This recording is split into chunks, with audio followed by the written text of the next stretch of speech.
পশ্চিমবঙ্গে বিজেপি সরকার আসা মাত্রই এক বিশাল বড় সিদ্ধান্ত নিল। বাংলাদেশের বর্ডার সংলগ্ন এরিয়াতে কেন্দ্রীয় বাহিনী বিএসএফকে জমি দেওয়ার ঘোষণা করলেন শুভেন্দু সরকার। জমি ট্রান্সফার প্রক্রিয়া ৪৫ দিনের মধ্যে সম্পন্ন করা হবে।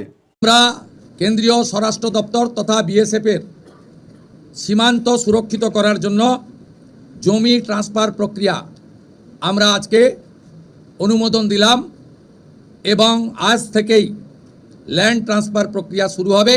বাংলাদেশের কিছু চুনোপুটি জামাত নেতা জনপ্রিয়তা অর্জন করতে ভারত বিরোধী স্লোগান বা উস্কানিমূলক মন্তব্য করে আসছে। বেশি বাড়াবাড়ি করলে বেশি নয়, বাংলাদেশ থেকে ১ কোটি ১০০ কোটি মানুষ মুসলমান যদি যায়, ভারত চোখের পলকে আমরা দখল করে নেব। বিজেপি সরকারের জমি হস্তান্তর পদক্ষেপ কট্টর ভারত বিরোধী বাংলাদেশিদের বিরুদ্ধে এক বিশাল বড় পদক্ষেপ। বিজেপি সরকারের এই পদক্ষেপ বাংলাদেশে এক বিশাল আলোড়ন শুরু হয়েছে।